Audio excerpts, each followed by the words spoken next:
19 শতকের একজন প্রচারক চার্লস স্পার্জিয়ন এক রবিবার সকালে এমন কিছু করেছিলেন যা তিনি আগে কখনো করেননি। তিনি তার বাইবেল ছাড়াই প্রচার করতে পুলপিটে এসেছিলেন। তিনি তা কখনো করেননি। বাইবেল ছাড়া প্রচারকদের রাজপুত্রকে এর আগে কখনো দেখা যায়নি, কিন্তু এই রবিবার তিনি একটি ধারা তৈরি করেছিলেন। তিনি শুরু করলেন এবং মণ্ডলীকে বললেন যে কেউ কেউ তার দোষ খুঁজে পেয়েছেন। তিনি যেভাবে প্রচার করেন যে তিনি খুব পুরনো, সর্বদা ধর্মগ্রন্থ এবং বাইবেল থেকে উদ্ধৃতি দেন, বিজ্ঞান এবং চারপাশের সংস্কৃতি সম্পর্কে তিনি যথেষ্ট বলেন না। সুতরাং স্পার্জিয়ন বাইবেল ছাড়াই শুরু করেছিলেন। তিনি যা বলেছিলেন। আজকে আমাদের গির্জায় একজন দরিদ্র বিধবা রয়েছেন যিনি তার ছেলেকে হারিয়েছেন। তিনি একজন খ্রিস্টিয়ান ছেলে ছিলেন, একটি মর্মান্তিক দুর্ঘটনায় মারা গিয়েছেন। আমরা গতকাল তাকে কবরস্থ করেছি, তার অন্ত্যেষ্টিক্রিয়া করেছি। তাই এখন এই ছেলেটির দেহগত বিষয়ে বিজ্ঞানসম্মতভাবে কিছু উত্তর দেয়া যাক। বৈজ্ঞানিকভাবে তাকে কি আবার দেখতে পাবেন? সেই বিজ্ঞান সম্পর্কে আপনার কি বলার আছে? সবাই চুপ, কারো কিছু বলার ছিল না। বিজ্ঞানে কি সে অনন্তকাল থাকবে? সবাই নীরব। বিজ্ঞান হল কবরের বাইরে তাদের জীবনে, এবং সেই যুবক এবং সেই বিধবার জন্য আশা রয়েছে। কেউ কিছু বলেননি। এবং তারপর স্পার্জিয়ন এগিয়ে গিয়ে বললেন, এই মহিলা বিজ্ঞান সম্পর্কে কিছু জানার জন্য উদ্বিগ্ন এবং আপনার উত্তরের জন্য অপেক্ষা করছি। আমরা উত্তর চাই। কবরের বাইরে বিজ্ঞান অনন্তকাল সম্পর্কে উত্তর দেয়, তবে স্পষ্টতই শোকার্ত ওই মহিলার জন্য আপনার বলার কিছু নেই। এবং তারপরে স্পার্জিয়ন সেই মুহূর্তে বলেছিলেন, তারপর আমি পুস্তকটিতে ফিরে যাব। ওই মহিলার অবস্থা সম্পর্কে কিছু বলতে চাই। এবং স্পার্জিয়ন বাইবেল উঠালেন এবং যোহন অধ্যায় 11 থেকে এই প্রতিশ্রুতিটি পড়েছিলেন। যিশু এই কথা বললেন, তোমার ভাই আবার উত্থিত হবে। আমি পুনরুত্থান এবং জীবন, এবং যে আমাকে বিশ্বাস করে সে মারা গেলেও চিরকাল বেঁচে থাকবে। বাইবেলে অনন্তকাল সম্পর্কে কিছু বলা রয়েছে। শুনুন শুনুন, জীবনের বড় প্রশ্নগুলির ক্ষেত্রে সরকার ও বিজ্ঞানের প্রতিটি বিশেষজ্ঞের সীমা ও সীমাবদ্ধতা রয়েছে। আমাদের রাজনীতিবিদেরা, বিজ্ঞানীরা এবং আমাদের অধ্যাপকেরা আমাদের কিছু বিষয় বলতে পারে, কিন্তু তারা সবকিছু বর্ণনা করতে পারে না।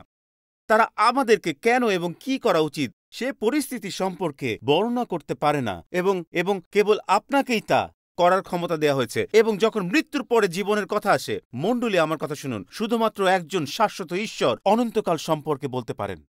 কেবল শাশ্বত বাক্যই অনন্তকালের বিষয়ে বলতে পারে। বিজ্ঞানের সীমা আছে। এই কারণেই আমরা একজন সীমাহীন ঈশ্বরের দিকে ফিরে যাই, যিনি আমাদের উত্তর দেন এবং আমাদের আত্মা উত্তরগুলির জন্য আকুল হয়ে থাকে। একজন নোবেল পুরস্কার বিজয়ী বিজ্ঞানী যখন এই কথা বলেছেন, তখন তিনি জ্ঞানী ছিলেন। তিনি বলেন, প্রাকৃতিক বিজ্ঞানের গ্লাস থেকে প্রথম ঢোক আপনাকে অবিশ্বাসী পরিণত করবে, তবে গ্লাসের নিচে ঈশ্বর আপনার জন্য তিনি অপেক্ষা করছেন। এবং আজ স্পার্জিয়নের মতো আমিও পুস্তকটি খুলব, আমি বাইবেলটি খুলব এবং চিরন্তন ঈশ্বরকে অনন্ত জীবন সম্পর্কে বলতে দেব। কিছু একটা আছে এখানে সরাসরিভাবে যুক্ত আছেন, যারা অনলাইনে দেখছেন। প্রতিটা হৃদয়ে বলে যে অনন্তকাল বলে কিছু আছে। সলোমনের উপদেশক 3 অধ্যায় 11 পদে এখানে যা বলে তা শুনুন। তিনি বলেন, তিনি ঈশ্বর তাদের হৃদয়ে অনন্ত জীবন স্থির করেছেন।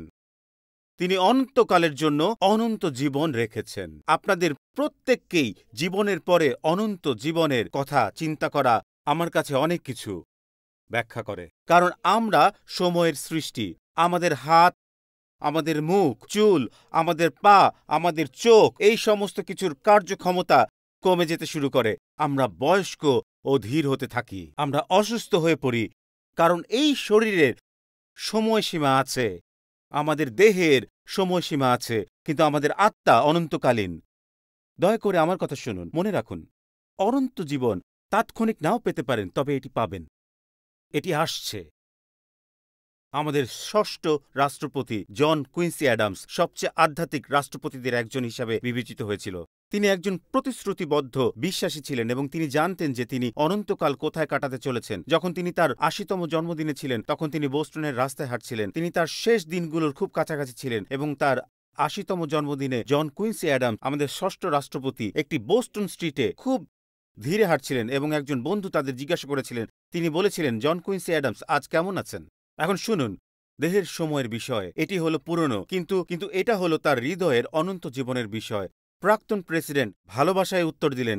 তিনি যা বললেন, ধন্যবাদ, জন কুইন্স অ্যাডামস ভালো আছেন, বেশ ভালো। তিনি বলেন, কিন্তু তিনি এখন যে ঘরে বাস করেন তা বর্তমানে ভাঙাচোরা।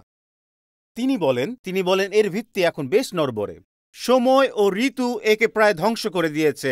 এর উপরিভাগ বেশ জরাজীর্ণ, দেয়ালগুলো ভেঙে গেছে, এটি প্রতিটি জয়ের সাথে কাঁপছে। এখন এই অংশটি শুনুন। পুরনো ভাড়ার স্থান প্রায় বসবাসের অযোগ্য হয়ে উঠেছে এবং আমি মনে করি জন কুইন্সি অ্যাডামসকে খুব শীঘ্রই এই বাড়ি থেকে সরে যেতে হবে। কিন্তু সে বেশ ভালো করছে, সে বেশ ভালোই করছে। জন কুইন্সি অ্যাডামস যা বলছিলেন তা হলো, এই সময় আমার শরীর ম্লান হয়ে যাচ্ছে, কিন্তু আমার হৃদয় অনন্ত জীবন যা আসছে তার জন্য অধীর। যে জীবনের পর আরেক জীবন আছে। ও হালেলুয়া! দেখুন, আমাদের হৃদয় অনন্ত জীবন এবং আমাদের দেহের সময়ের মধ্যে একটি যুদ্ধ চলছে। সেজন্যই আপনি যতই সময়ের মধ্যে সুখ অনুসন্ধান করবেন ঈশ্বরকে ছাড়া, যিনি চিরন্তন, এটি সর্বদাই মৃত। যুদ্ধ হলো নিজেকে খুশি করার জন্য আপনি সময় বা অনন্ত জীবন বেছে নিন এবং আপনাকে তা বেছে নিতে হবে এখনই। এখানে মৃত্যু এবং নশ্বরতা সম্পর্কে কিছু রয়েছে, এটা নিয়ে আর কথা বলতে চাই না। এটি আমাদের পছন্দগুলোকে বাধা দেয়। আমরা অনেকে রয়েছি যারা দীর্ঘ সময় ধরে ভিটামিন গ্রহণ করেন এবং সবুজ চাপ পান করেন। তারা প্রতি রাতে অপরিহার্য তেল এবং লুকিয়ে স্নান করেন যাতে তারা অনন্ত জীবন দীর্ঘায়িত করতে পারেন। এখন আমি আপনাকে বলি, আপনি এইগুলি করে আরও বেশি দিন বাঁচতে পারেন, তবে আপনি টোফু বা টুইঙ্কিজ খান কিনা কিছু বিষয় খুব স্পষ্টভাবে বুঝুন। আপনি অনন্ত জীবনের সম্মুখীন হবেন। আমি এইমাত্র শিখেছি যে বিশ্বজুড়ে মৃত্যুর নতুন পরিসংখ্যান সম্পর্কে। এটি বলে যে প্রতি সেকেন্ডে 3 জন মারা যায়, এটি প্রতি মিনিটে 180 জন মারা যায়, প্রতি ঘন্টায় 11,000 মানুষ মারা যায়। এবং তা শুনুন, তার মানে প্রতিদিন 2,50,000 মানুষ অনন্ত জীবনে প্রবেশ করে। 2,50,000 মানুষ অনন্ত জীবনে প্রবেশ করে। এটা একদিন অনিবার্য এবং এটা অনিস্বীকার্য। আমাদের মধ্যে একজন, যে লোকেরা এই জায়গায় বসে আছে, তারা সেই 2.5 লক্ষ জনের অংশ হয়ে যাবে। তবে এই বিষয়টি পরিষ্কার করার চেষ্টা করি। কয়েক বছর আগে, এমনকি আমার নিজের দাদির কাছ থেকে এটি মনে রেখেছিলাম, যিনি আমাদের বাড়িতে মারা গিয়েছিলেন। আমার বাবা মা তার বাড়িতে তার যত্ন নিয়েছেন।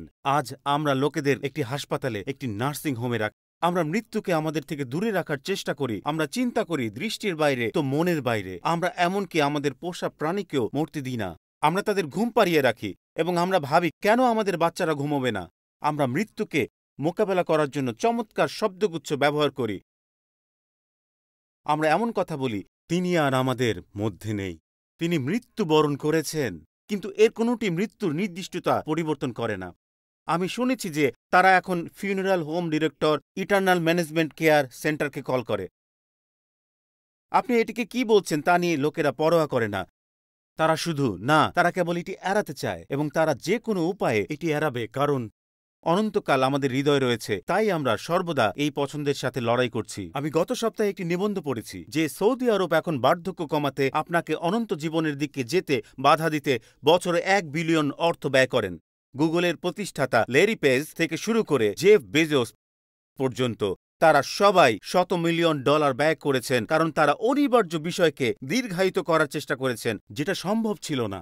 আমি ক্যালিফোর্নিয়ায় ক্রায়োনিকস সম্পর্কে পড়ছিলাম, যেখানে লেখা আছে যেগুলো ধনীদের মৃতদেহ নিয়ে যায় এবং তারা তরল হাইড্রোজেনে ডুবিয়ে রাখেন, এই আশায় যে তারা আবার জেগে উঠবে। তারা তাদের মাথা হিমায়িত করে রাখে, যা সস্তা, অথবা তাদের পুরো শরীর। তারা $75,000 দাবি করে এবং তারপরে আপনাকে প্রতি বছর একটি ফ্রিজারে রাখার জন্য নিউ ইয়র্কের অ্যাপার্টমেন্টের মতো প্রতি মাসে $10,000 দিতে হবে। তবে আমি সৌদি আরবের জন্য সুখবর পেয়েছি। আমি জেফ বেজোস এবং ল্যারি পেজের জন্য সুখবর পেয়েছি। আপনার গবেষণা বন্ধ রাখতে পারেন, যার কারণ আপনারা সবাই চিরকাল বেঁচে থাকবেন। সত্যিই আপনি, জীবনের পর জীবন রয়েছে, তাই একে দীর্ঘায়িত করার চেষ্টা বন্ধ করুন।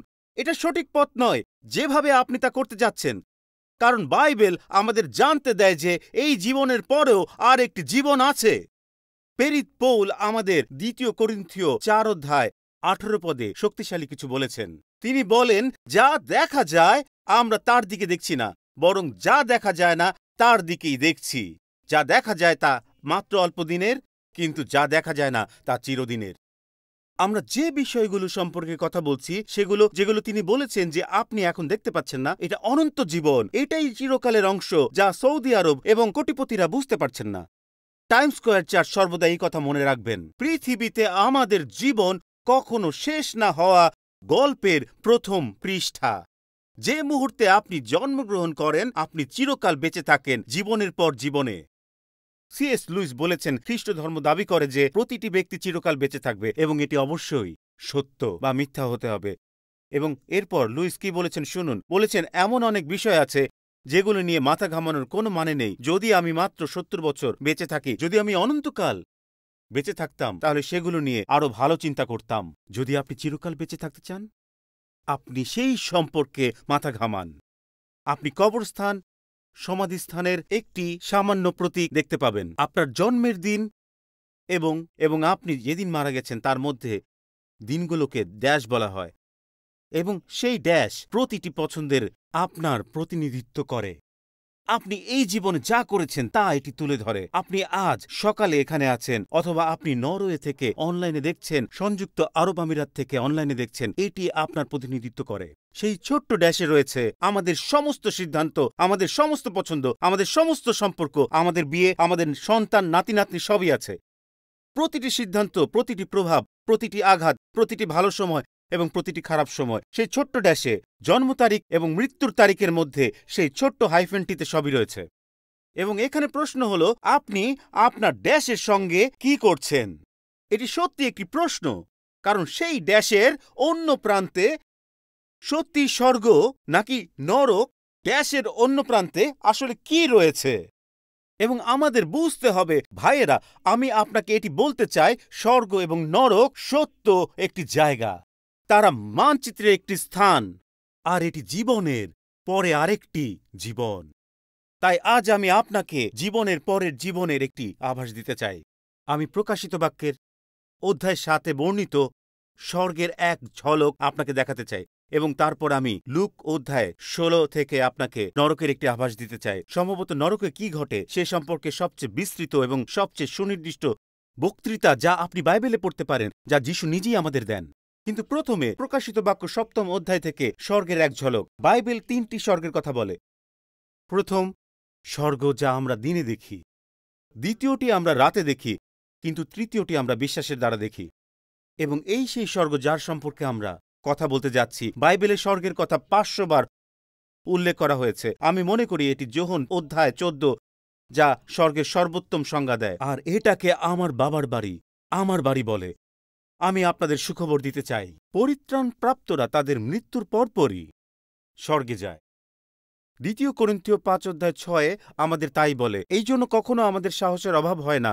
আর আমরা বুঝতে পারছি এই যে যতদিন আমরা এই দেহের ঘরে বাস করব ততদিন প্রভুর কাছ থেকে দূরে থাকব। আমরা জানি যে এটি সত্যি। বিশ্বাসে দেখে নয়, বরং আমরা ভয় পাই না, কিন্তু আমরা মরে যথেষ্ট সন্তুষ্ট হব। এরপর প্রভুর সাথে তাহার গৃহে থাকব। আমি আপনার সম্পর্কে জানি না, কিন্তু আমি মনে করি আমি এখন বুঝতে পেরেছি, যখন আমি ডেভিড উইলকারসন বা এমনকি পালক কার্টারকে এই ধরনের কথা বলতে শুনব, আমি যিশুর সাথে যেতে প্রস্তুত। আমার মনে হয় আমি অবশেষে বুঝতে পেরেছি।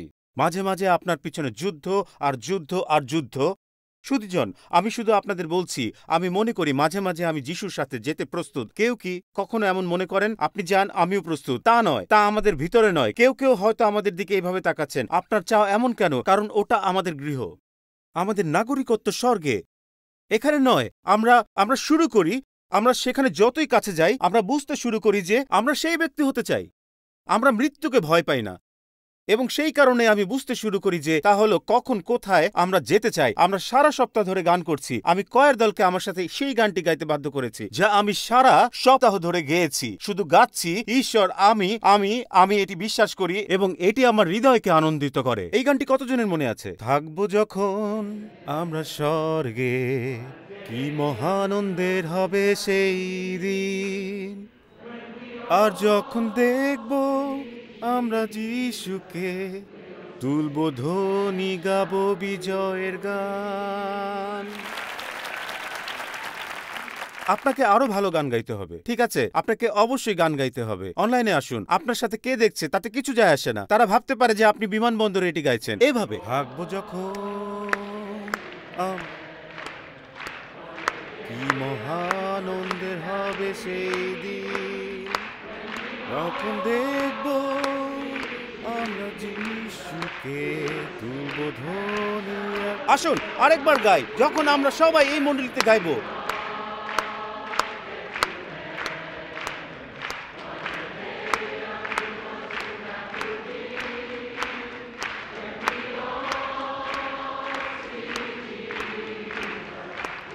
তুলব ধ্বনি। হালেলুয়া! আমি আপনাদেরকে স্বর্গের কথা বলতে চাই। আমি আপনাকে জীবনের পরের জীবন সম্পর্কে বলছি। প্রকাশিত বাক্যের অধ্যায় 7-এ জন দ্য রেভেলেটর আমাদেরকে একটি দর্শন দেখান। এরপরে আমি প্রত্যেক জাতি, বংশ, দেশ, ভাষার মধ্য থেকে এত লোকের ভিড় দেখলাম যে তাদের সংখ্যা কেউ গুনতে পারল না। সাদা পোশাক পরে তারা সেই সিংহাসন ও মেষ শিশুর সামনে খেজুর পাতা হাতে নিয়ে দাঁড়িয়েছিল। হালেলুয়া! সাদা পোশাক পরে তারা সেই সিংহাসন ও মেষ শিশুর সামনে খেজুর পাতা হাতে নিয়ে দাঁড়িয়েছিল। এই বিশাল জনসমাগমের সুধীজন আমরাই, সুধীমণ্ডলী, প্রত্যেক জাতির ও বংশের ও প্রজাবৃন্দের ও ভাষার বিস্তর লোক। প্রিয়জন, মানুষ আজ বৈচিত্র্যের জন্য লড়াই করছে। আপনি বৈচিত্র্যতা চান, আপনি বৈচিত্র্যতা চান, স্বর্গে যান এবং আপনি স্বর্গে বৈচিত্র্যতা পেতে যাচ্ছেন। প্রতিটি জাতি, প্রতিটি ভাষা, প্রতিটি বংশ। সুধীজন, যদি আপনি লড়াই করতে চান অনন্ত জীবনের জন্য, লড়াই করুন, কারণ সেখানে আপনি প্রতিটি জাতিকে একত্রিত হতে দেখবেন। আমি চাই মানুষ টাইমস স্কয়ার চার্চে আসুক এবং সারা বিশ্বের দেশগুলো দেখুক, এবং আমি চাই তারা যেন স্বর্গের একটু আভাস পায়। এটা আমাদের ক্রমাগত মনে করিয়ে দেওয়ার জন্য যে ঈশ্বর আমাদেরকে স্বর্গে নিয়ে এসেছেন। সুধীজন, আমি তা পছন্দ করি। এখানে কোনো কালো বর্ণ, সাদা বর্ণ, ভারতীয়, হিস্পানিক, চাইনিজ বংশ, আরবি বংশ নেই। এটা হলো আমরা যেদিন যীশু খ্রিস্টের রক্তে ধৌত হয়েছি। যা আমাকে বলে তা হলো এই জন্য প্রস্তুত হন। যদি ঈশ্বর আপনার পিতা এবং যীশু আপনার ত্রাণকর্তা হয়, তাহলে আমি আপনার ভাই। আপনাকে বুঝতে হবে যে আমাদের ডিএনএ যীশুতে পাওয়া যায়। এটি কোথা থেকে এসেছে আমি তা বলছি, এবং বাইবেল 10 পদ যা বলে, তারা জোরে চিৎকার করে বলছিল, যিনি সিংহাসনে বসে আছেন, আমাদের সেই ঈশ্বর সেই মেষ শিশুর হাতেই পাপ থেকে উদ্ধার রয়েছে। তারপর স্বর্গদূতেরা সকলেই সেই সিংহাসনের নেতাদের ও 4 জন জীবন্ত প্রাণীর চারপাশে দাঁড়ালেন। তারা সিংহাসনের সামনে উবুর হয়ে ঈশ্বরকে প্রণাম করে বললেন, দেখুন, আমরা যখন সেখানে পৌঁছাই আমরা একটি আরাধনায় যোগ দিতে শুরু করি। ইতিমধ্যে তা চলছে। দূতগণ এবং প্রাচীনেরা ইতিমধ্যেই আরাধনা করছেন। তারা কি বলছে পাস্টর টিম? এইটি 12 পদে দেখুন, এখানে বলা হয়েছে, আমেন, প্রশংসা, গৌরব, জ্ঞান, ধন্যবাদ, সম্মান, ক্ষমতা ও শক্তি চিরকাল ধরে আমাদের ঈশ্বরেরই হোক। আমেন। দেখুন, যখন আপনি এই পদ দেখবেন, উপাসনা ঊর্ধ্বমুখী হয়েছে এবং সংঘটিত হয়েছে। এটা হয়েছে, এটা প্রকাশিত বাক্য জুড়ে বর্ণনা করা হয়েছে। আমি আপনাকে দেখাতে চাই কিভাবে এটি 1ম অধ্যায় থেকে বৃদ্ধি পেয়েছে। 7ম অধ্যায়ে আপনাকে এটি দেখাতে চাই। এটা সত্যি প্রশংসার 4টি আন্দোলন। প্রকাশিত বাক্য 1 অধ্যায় 6 পদে দেখুন, বইটি শুরু হওয়ার সাথে সাথে প্রশংসার 2টি নোট দেখতে যাচ্ছেন। এটা বলে, চিরকাল ধরে যীশু খ্রিস্টের গৌরব হোক এবং চিরকাল ধরে তার শক্তি থাকুক। আমেন। দেখুন, এখানে 2টি বিষয়, গৌরব এবং আধিপত্য। কিন্তু স্বর্গে এটি যথেষ্ট নয়, এটা শুধু উচ্চ থেকে উচ্চতর। এবং তারপর আপনি প্রকাশিত বাক্য অধ্যায় 4-এ পাবেন এবং প্রশংসার 3টি নোট রয়েছে। 4র্থ অধ্যায়ের 11 পদটি শুনুন, আমাদের প্রভু ও ঈশ্বর কি পাবার যোগ্য। এখানে কি পাবার বিষয় আছে? গৌরব, সম্মান এবং ক্ষমতা। কিন্তু তা এখনো ঈশ্বরের মেষ শাবকের জন্য যথেষ্ট নয়। এটি প্রকাশিত বাক্য 5 অধ্যায় 13 পদে প্রশংসার 4টি নোট তুলে ধরা হয়েছে। সিংহাসনের উপরে যিনি বসে আছেন তার উপর সেই মেষ শিশুর প্রশংসা, সম্মান, গৌরব ও ক্ষমতা চিরকাল থাকুক। প্রশংসার 4টি নোট। এবং তারপর আপনি যখন প্রকাশিত বাক্য অধ্যায় 7 দেখবেন, প্রশংসা পরিপূর্ণতা প্রকাশিত হয়েছে। 11 পদে আমাদের বলে যে তারা সিংহাসনের উপরে উপর হয়ে ঈশ্বরকে প্রণাম করে বললেন, আমেন, প্রশংসা, গৌরব, জ্ঞান, ধন্যবাদ, সম্মান, ক্ষমতা ও শক্তি চিরকাল ধরে আমাদের ঈশ্বরের হোক।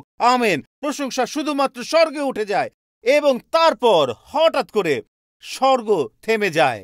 আর আরাধনা ঠিক স্বর্গের মাঝখানে গিয়ে থেমে যায়। আর এটাই হচ্ছে প্রশংসার সপ্তম নোট।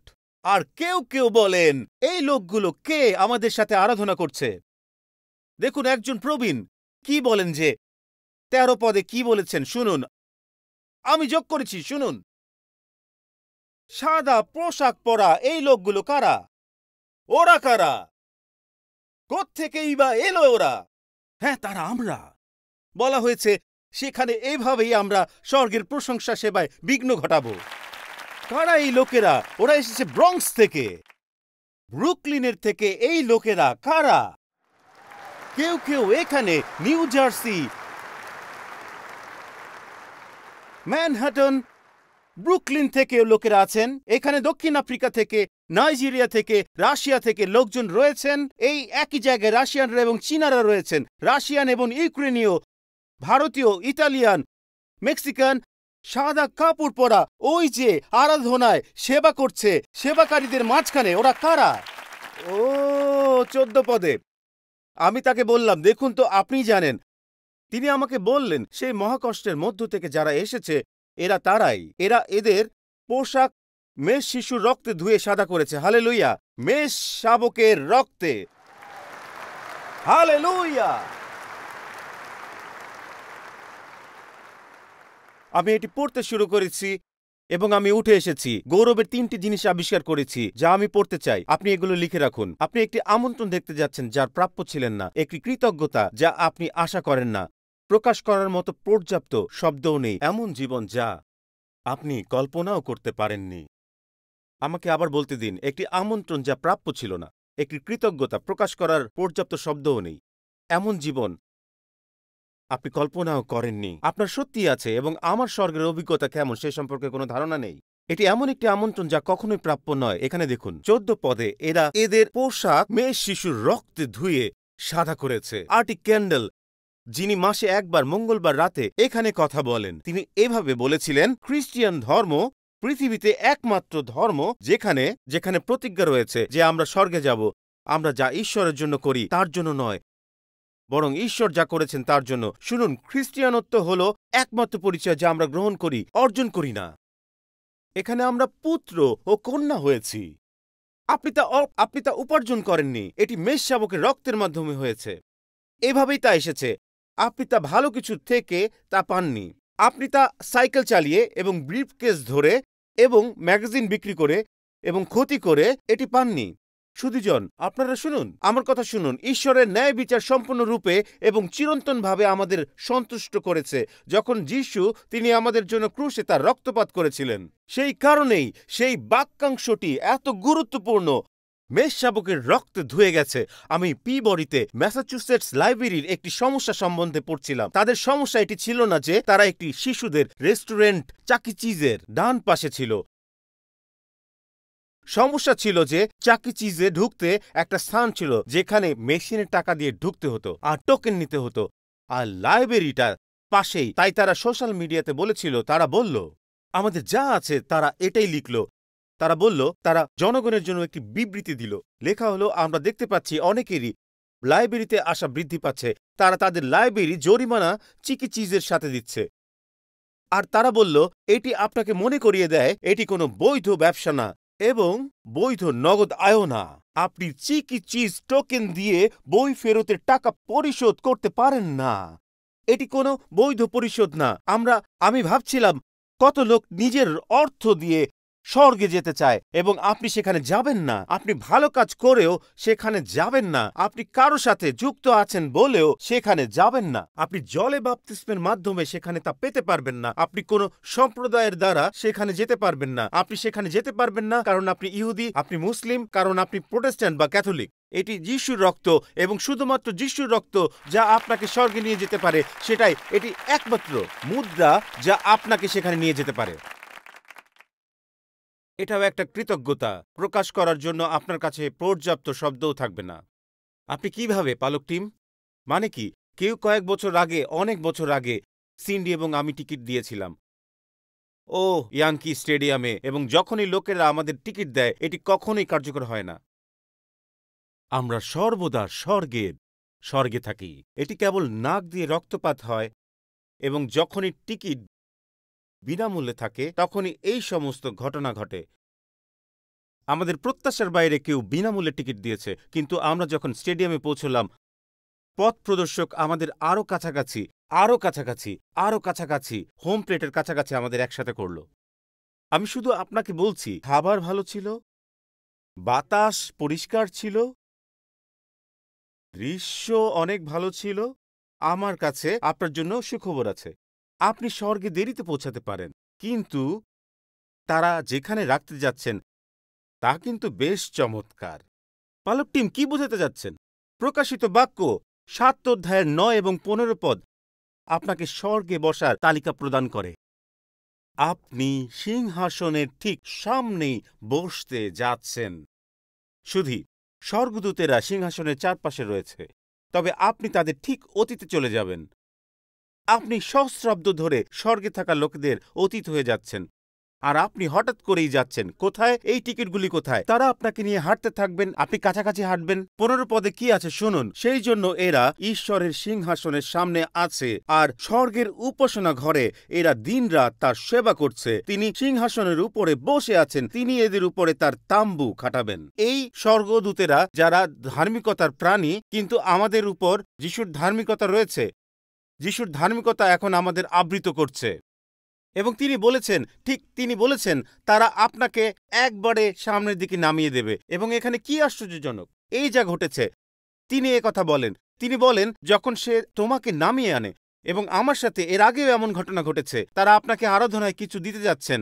আপনি যদি কখনো একটি ক্রীড়া আসনে যান, তারা আপনাকে একটি তোয়ালে দোলাবে বা বজ্র লাঠি নামক এই জিনিসগুলো দেবে, যা আপনি একসাথে ঠুং ঠুং শব্দ করবেন। তিনি বলেছেন আমি আপনাকে কিছু দিতে যাচ্ছি, সেজন্য এই ভালো আসনগুলো আপনি পেতে যাচ্ছেন। তিনি বলেছেন আপনি যখন সামনে যাবেন, বাইবেলে ৯টি অধ্যায়ের বলছে আপনি একটি খেজুরের শাখা পেতে যাচ্ছেন।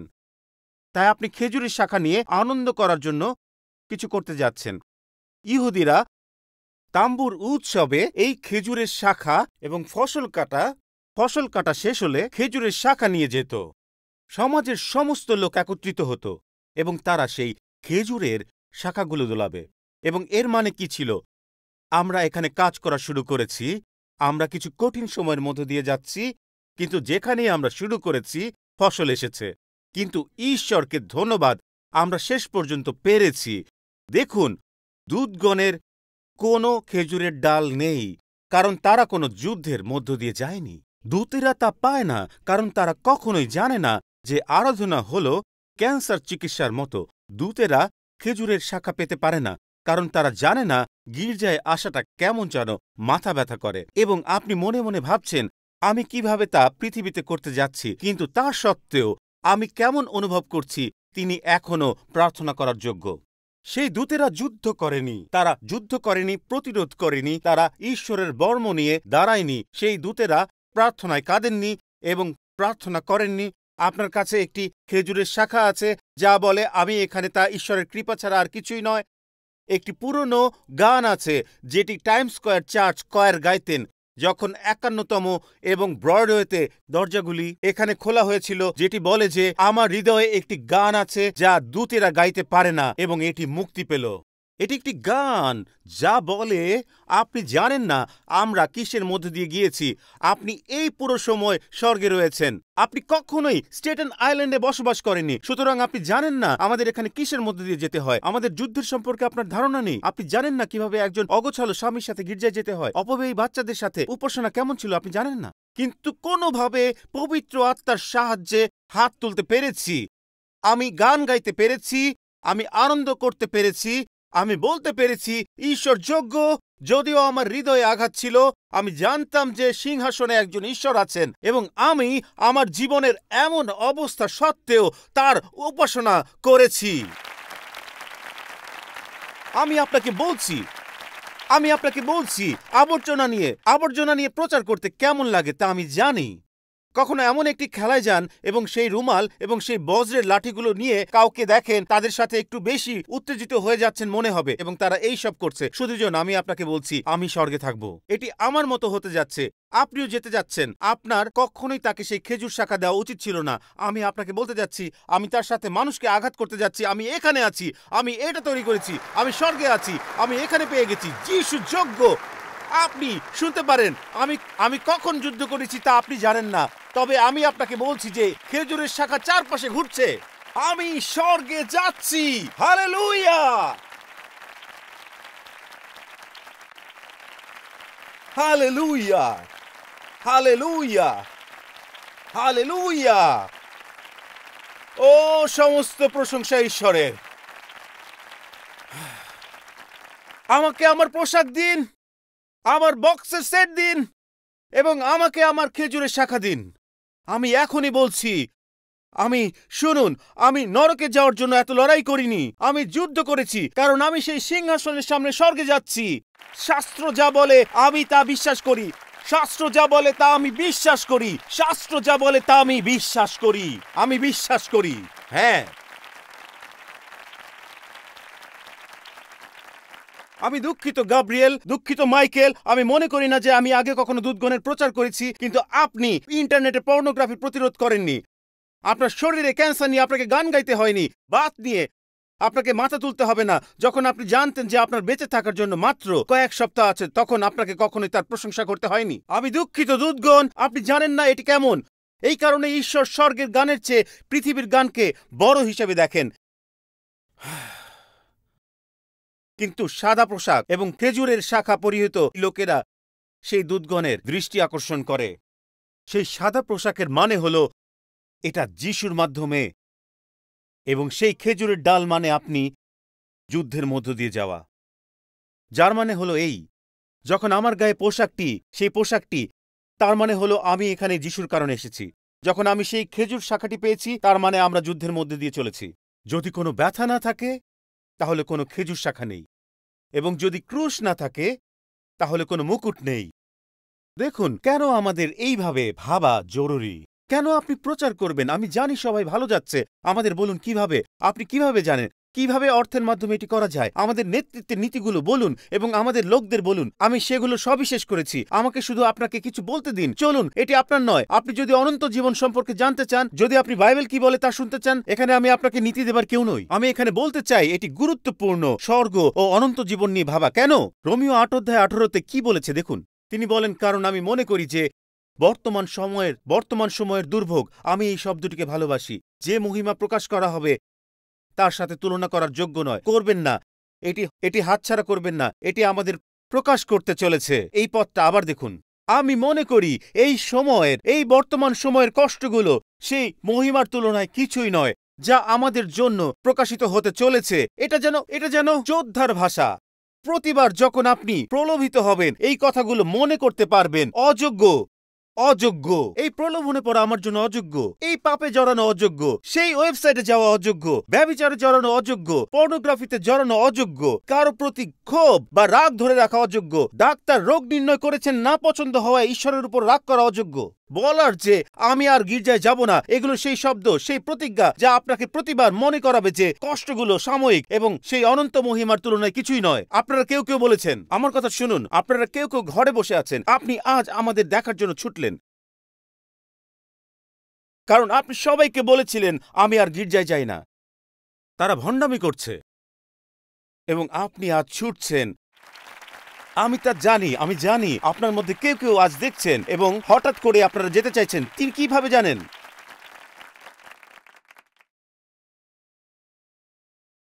বাড়ি ফিরে আসুন। শুধু শুনুন, কারণ শুধু আপনি, কিছু মানুষ এবং তারা উপাসনা দেখার জন্য অনলাইনে যান। শুধু আমাকে ছাড়া সবারই একই অবস্থা। আমি আর সেখানে নেই শুধুজন, তাই এটা হবে না। আমি শুধু বলতে চাই, মণ্ডলী হলো একটি যুদ্ধজাহাজ, আর তা সবসময় গৌরবের দিকে যায়। এবং আমি শুধু জাহাজে উঠতে যাচ্ছি, তা সবসময় গৌরবের দিকে যায়। এটা সেখানে অনুমিত হতে যাচ্ছে, এবং সেই লড়াইয়ের শব্দগুলো এটা যোগ্য নয়। আমি শুধু আপনাকে এটি অপরাধ বলছি। এটি আসন্ন গৌরব তুলনার যোগ্য নয়। এটা এর যোগ্য নয়। এটা একটা আমন্ত্রণ। আমরা কখনোই কৃতজ্ঞতার যোগ্য নই। আমরা আপনাকে যথেষ্ট ধন্যবাদ বলতে পারি না। আমাকে শুধু এই বলতে দিন, এটি জীবনের এমন একটি অভিজ্ঞতা হবে যা আপনি কল্পনাও করেননি। তিনি কি বলেন শুনুন। আর তারা কখনো ক্ষুধার্ত হবে না, আর তারা কখনো তৃষ্ণার্ত হবে না। সূর্যের প্রচণ্ড তাপ বা প্রখর উত্তাপ তাদের গায়ে লাগবে না, কারণ সিংহাসনের কেন্দ্রে স্থিত মেষশাবক তাদের পালক হবেন। তিনি তাদের জীবন্ত জলের উৎসের দিকে নিয়ে যাবেন। আর এখানেই আমার সবচেয়ে প্রিয় অংশ, আর ঈশ্বর তাদের চোখের জল মুছিয়ে দেবেন, সকল চোখের জল মুছে দেবেন। আমি আপনাকে বলছি, একটি সাদা পোশাক আছে, একটি বক্স সেট আছে এবং একটি খেজুরের শাখা আছে। শুধু আমাকে খুঁজুন, খেজুরের শাখা হাতে পাগল শিশুটি তার কাছ থেকে পেতে যাচ্ছেন, নাকি সে স্বর্গের কাউকে আঘাত করতে যাচ্ছেন। বলছি আপনাকে যে আমি স্বর্গের সবচেয়ে উত্তেজিত ব্যক্তি হতে যাচ্ছি, কারণ তা শুধুমাত্র ঈশ্বরের কৃপায়। কারণ যখন আমি আপনাকে বলছি, যখন স্বর্গ আমাকে সামনে বসিয়েছে, আমি যাবার সময় দূতদের কাছে কিছু বলতে চাচ্ছি। ক্ষমা করবেন, দুঃখিত, মাফ করবেন, মাফ করবেন। আমি জানি আপনি এখানে এসেছেন। মাফ করবেন, মাফ করবেন, আমাকে ক্ষমা করবেন, আমাকে ক্ষমা করে দিন। আমি ক্ষমা চাচ্ছি আপনার কাছে। ওহ, এগুলো কি আমাদের আসন? আপনাকে অনেক ধন্যবাদ। এগুলো কি আমাদের আসন? আমি তোমাকে বলছি, আমি যেখানে বসে আছি সেখানে আমি এটির উপর একটি বড় চুক্তি করতে যাচ্ছি। আমি আপনাকে বলছি সেখানে থাকবে না। ভালো, আমার অনুমান আপনাকে স্বর্গে নম্র হতে হবে, কিন্তু শুধুমাত্র একবার আমি যেতে চাচ্ছি। ঈশ্বর, আমাকে গর্ব এবং অহংকার নিয়ে হাঁটতে দিন। আমাকে ক্ষমা করুন গাব্রিয়েল, মাফ করবেন মাইকেল। এই যে এখানে আমার আসন প্রত্যেকটা যুদ্ধের মধ্য দিয়ে গিয়েছে, যা মেষশাবকের রক্ত ধুয়ে গেছে, এবং আজ যীশু খ্রিস্টের অনুগ্রহের কারণে। Hallelujah, hallelujah. ডক্টর বিলি গ্রাহাম তার পরিচর্যার প্রথম দিকে গল্পটি বলেছিলেন। তিনি একটি ছোট শহরে প্রচারের জন্য পৌঁছেছিলেন এবং তিনি একটি প্যাকেজ মেইল করতে চেয়েছিলেন, এবং তিনি একটি যুবককে জিজ্ঞেস করলেন পোস্ট অফিস কোথায়। ছেলেটি বলার পর ডক্টর গ্রাহাম তাকে ধন্যবাদ জানিয়ে বললেন, আজ রাতে গির্জায় আসলে আপনাকে আমি স্বর্গের পথ জানাবো। ছেলেটি ভেবে বলল, না ধন্যবাদ স্যার, আমি আসব না। আপনি পোস্ট অফিস কিভাবে যেতে হয় জানেন না, দুনিয়াতে কেমন করে যেতে হয় জানেন না, আর স্বর্গে কিভাবে যেতে হবে তা আপনি আমাকে বলবেন?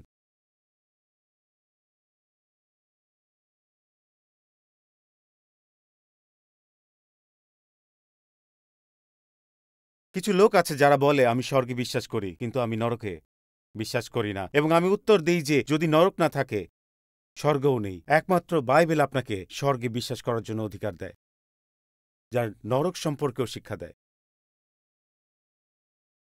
এটি সর্বদা উপলব্ধি করা যায় না যে যীশু স্বর্গের চেয়ে নরকের কথা বলেছিলেন, কারণ যীশুর কাছে ক্ষমাহীন পাপের পরিণতিগুলি এমনকি চিন্তা করার চেয়েও ভয়ঙ্কর ছিল। আমাকে শুধু পরের কয়েক মুহূর্তের জন্য আপনাকে নরকের আভাস দিয়ে শেষ করতে দিন। লুক অধ্যায় 16। আমরা স্বর্গের গৌরব থেকে চলে এসেছি এবং নরকের আভাস। একজন মহান ব্যাপটিস্ট প্রচারক ছিলেন মেমফিস, টেনেসির আদ্রিয়ান রজার্স, যিনি একটি দুর্দান্ত গল্প বেছে নিয়েছিলেন যে বহু বছর আগে শিকাগো শহরের কেন্দ্রস্থলে সেখানে নরকের গেট নামে একটি নাইট ক্লাব ছিল। কিন্তু যা খুবই প্রহসনের বিষয় ছিল তা হল নরকের ফটক থেকে নিচের রাস্তায় ছিল কালভেরি চার্চ নামক একটি গির্জা। এবং অ্যাড্রিয়ান রজার্স বলেছিলেন সেখানে একজন যুবক ছিল যে নাইট ক্লাবে যেতে চেয়েছিল, আর তাই সে রাস্তায় এক অপরিচিত ব্যক্তিকে জিজ্ঞেস করল, নরকের গেটে কিভাবে যাব? এবং অপরিচিত লোকটি বলল, আপনি ক্যালভেরির পাশ দিয়ে যান এবং আপনি নরকের দরজা পাবেন। আমি আপনাকে বলতে চাই, আমি আপনাকে 1 সেকেন্ডের জন্য স্বর্গের একটি দ্রুত আভাস দিতে চাই। এই ধরুন, স্বর্গে একমাত্র মনুষ্য সৃষ্ট জিনিস হল যিশুর ক্ষত। এইটি স্বর্গে একমাত্র মানবসৃষ্ট জিনিস। সবকিছুর উৎপত্তি স্বর্গে। একমাত্র জিনিস যা ঈশ্বর স্বর্গে থাকার অনুমতি দিয়েছিলেন, যেটি মানুষের পাপী হাত থেকে সৃষ্টি হয়েছিল, তা হল যিশুর ক্ষত। তিনি তাদের সেখানে থাকার অনুমতি দেন। আমাদের সেই দাগগুলিকে উপেক্ষা করতে হবে এবং নরকের দরজায় পৌঁছানোর জন্য ঈশ্বর কালভেরির ক্রুশে কি করেছেন। নরকের দরজায় পৌঁছানো সহজ নয়, কারণ আপনাকে সেই দাগগুলো উপেক্ষা করতে হবে যা সেই হাতে যিশুর শরীরে দেওয়া হয়েছিল, তার পাশে, তার কপালে, তার পায়ে। কিন্তু স্বর্গবাসীদের জন্য আমরা সেই ক্ষতগুলো প্রতিদিন আমাদের সামনে দেখতে পাব, যেমন আমরা ঈশ্বরের সিংহাসনে মেষশাবকের সামনে আছি। নরক তা এই ক্ষমাহীন পাপের জন্য পবিত্র ঈশ্বরের একমাত্র সম্ভাব্য প্রতিক্রিয়া। এখানে নরক হচ্ছে একমাত্র সম্ভাব্য প্রতিক্রিয়া। একজন বিচারক সম্পর্কে আপনি কি ভাববেন? যে একজন শিশু নির্যাতনকারী খুনিকে দেখে বলবে, আমি তোমাকে ক্ষমা করে দিয়েছি, কিন্তু আর এইরকম করবেন না? আমরা ক্ষুব্ধ হব। আমরা কখনোই চাই না যে সেই বিচারক কোনো ক্ষমতায় থাকুক বা বেঞ্চে বসুক। আমাদের মধ্যে কিছু জন আছে জানি ন্যায় বিচারই সঠিক, সেই ভুলগুলো কোনো না কোনো সময় ঠিক করতে হবে। কিন্তু এখানে আমাদের দ্বিধা। এখন আমার কথা শুনুন সবাই। আমাদের দ্বিধা হলো আমরা ন্যায় বিচার চাই, কিন্তু আমরা নরক চাই না। আমরা ন্যায় বিচার চাই, কিন্তু নরক চাই না। নরক হল যখন ঈশ্বর বিষয়গুলো ঠিক করেন। এটি সবচেয়ে গভীর জিনিসগুলির মধ্যে একটি, যা আপনি গীত সংহিতা পুস্তকে দেখতে পাবেন। একজন গীত রচক গীত সংহিতা পুস্তকে রায় নিয়ে আনন্দ করতে শুরু করে, যেমন রায়ের জন্য প্রশংসা। কেন? কারণ এটি ঈশ্বর বিষয়গুলোকে ঠিক করেন এবং বিষয়গুলিকে সঠিক করে তোলেন। নরক ছিল আমাদের হিসাব এবং আমার চিরন্তন গন্তব্য। এবং যদি নরক ঈশ্বরের চূড়ান্ত বিচার হয়, আমি ঈশ্বরের সাথে হাত না মিলিয়ে বলবো, আপনাকে ধন্যবাদ। ঠিক আছে, একটু মনোযোগ দিয়ে শুনুন। যদি নরক না থাকে, তাহলে রবিবারের উপাসনা শুধুমাত্র একগুচ্ছ সম্মানিত লোকদের দল, যারা ঈশ্বরের সাথে হাত মিলাবে এবং বলবে, ধন্যবাদ, আপনি যা করেছেন তার জন্য আপনাকে ধন্যবাদ। কিন্তু যদি নরক থাকে, তবে রবিবারের উপাসনা হল একগুচ্ছ লোক, যারা পায়ে পড়ে বলবে, নরক থেকে উদ্ধার করার জন্য আপনাকে ধন্যবাদ। কারণ নরক শুধুমাত্র দুষ্ট লোকদের সাথে মোকাবেলা করে না, নরক সমস্ত মানবতার সাথে আচরণ করে। কিন্তু যদি আপনি এমন একজনের কাছ থেকে শুনতে পান যিনি মারা গেছেন এবং আপনাকে এটি সম্পর্কে বলতে পারেন, 16 অধ্যায়, লুক 16 অধ্যায় নতুন নিয়মের সবচেয়ে ভয়ঙ্কর অধ্যায়গুলোর মধ্যে একটি। এটি নতুন নিয়মে বিদ্যমান এবং যা যিশুর দ্বারা বলা হয়েছে, যা মৃত্যুর ওপার থেকে একটি আভাস। আমি এমন লোকদের গল্প শুনেছি এবং পড়েছি যারা বলেছিল যে তারা মারা গিয়েছেন এবং আলো দেখেছেন এবং স্বর্গে গেছেন, কেউ কেউ নরকে গেছেন। এবং আমি এই সমস্ত গল্প শুনেছি এবং তাদের মধ্যে কিছু বিষয় সন্দেহজনক, কিছু এখানে সত্যের একটি বলয় রয়েছে। এটা আমার কাছে সর্বদা আশ্চর্যজনক যখন লোকেরা বাইরে যায় এবং তারা একে ওবিই বলে, শরীরের বাইরে এক অভিজ্ঞতা, এবং তারা দ্রুত ঘুরে আসে এবং অবিলম্বে তারা আপনাকে বলে যে তারা কি দেখেছে এবং সেই সম্পর্কে বই লেখে। কিন্তু তিনি ছিলেন প্রেরিত পৌল, যিনি স্বর্গ দেখে বলেছিলেন, 14 বছর ধরে আমি মুখ খুলতে পারিনি। আমেন। কিন্তু আমরা আমাদের গল্প বলার জন্য বই বিক্রেতাদের সাথে চুক্তি করতে পারি। পৌল বলেছেন, আমি যা দেখেছি তা সম্পর্কে আমি বলতেও পারিনি। তবে এখন আমরা এটি নিয়ে বই লিখতে যাচ্ছি। তা আমার প্রথম প্রবৃত্তি। এটা এইরকম, আমি নিশ্চিত নই যে আমরা অনুমিত করছি, কারণ আমার নরকের বিষয়ে আপনার দৃষ্টিভঙ্গির প্রয়োজন নেই। আমার জানা দরকার বাইবেল কি বলে। একই যা আমরা জানি তা এই যা বাইবেল কি বলে। এখানে এটা আছে।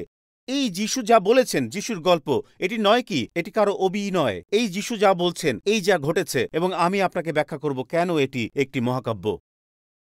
যিশু বলেছেন, একজন ধনবান লোক ছিল। সে বেগুনি কাপড় ও সূক্ষ্ম বস্ত্র পরত এবং প্রতিদিন জাঁকজমকের সহিত আমোদ প্রমোদ করত, এবং তার দরজায় লাসার নামে একজন কাঙ্গালকে রাখা হয়েছিল, দুইজন ব্যক্তি। লাসারের সারা গায়ে ঘা ছিল। সেই ধনী লোকের টেবিল থেকে যে খাবার পড়ত তাই খেয়ে সে পেট ভরাতে চাইত। কুকুরেরা তার ঘা চাটত। একদিন সেই ভিখারিটা মারা গেল। তখন স্বর্গদূত এসে তাকে অব্রাহামের কাছে নিয়ে গেলেন। তারপর একদিন সেই ধনী লোকটিও মারা গেল এবং তাকে কবর দেওয়া হলো। এটা চমৎকার নয় কি? একজন ধনী এবং একজন দরিদ্র, তারা দুজনেই মারা যায়। এটা কি চমৎকার নয় যে দরিদ্র লোকটিকে নিয়ে যাওয়া হয়েছিল এবং দূতগণ দ্বারা কবরস্থ করা হলো, এবং ধনী লোকটিকে মানুষ দ্বারা সমাহিত করা হয়েছিল?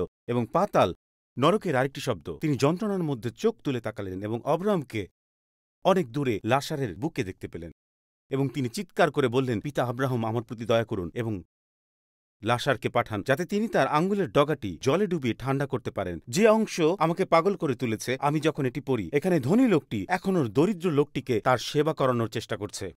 ওই গরিব লোকটিকে যেতে দিন, সে আমার জন্য পানি নিয়ে আসুক। আমি এই আগুনে যন্ত্রণায় আছি। কিন্তু আব্রাহাম বললেন, মনে করে দেখো, তুমি যখন বেঁচে ছিলে তখন কত সুখ ভোগ করেছ, আর লাসার কত কষ্ট ভোগ করেছে। কিন্তু এখন সে এখানে সান্ত্বনা পাচ্ছে আর তুমি কষ্ট পাচ্ছ। এইসব ছাড়াও আমাদের মধ্যে একটি গভীর খাদ দণ্ডায়মান, যাতে এখান থেকে যারা আসতে চায় তারা যাতে ওখান থেকে পার হয়ে আমাদের কাছে আসতে না পারে। তারপর তিনি এই কথা বললেন, বাবা, আমি আপনার কাছে মিনতি করছি, আপনি তাকে আমার বাবার বাড়িতে পাঠিয়ে দিন, যাতে আমার 5 ভাই এই যন্ত্রণার জায়গায় না আসে।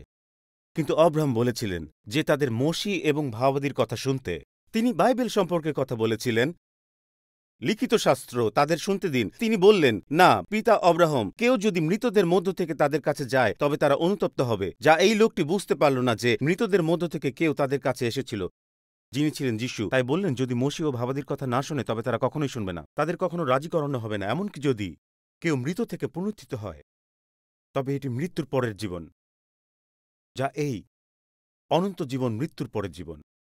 এবং আমি এই প্রশ্ন জিজ্ঞাসা করতে থাকলাম এবং আমি মনে করি আপনাকে আমার সাথে এক মুহূর্তের জন্য এটি দেখতে হবে, এটা কি ইতিহাস নাকি এটি একটি দৃষ্টান্ত। দৃষ্টান্ত শুধুমাত্র একটি গল্প। কোনো জিনিস সম্পর্কে কথা বলতে যিশু গল্প ব্যবহার করতেন শুধুই। আমরা এখানে ইতিহাস পড়ছি, কেন আমাকে তা ব্যাখ্যা করতে দিন।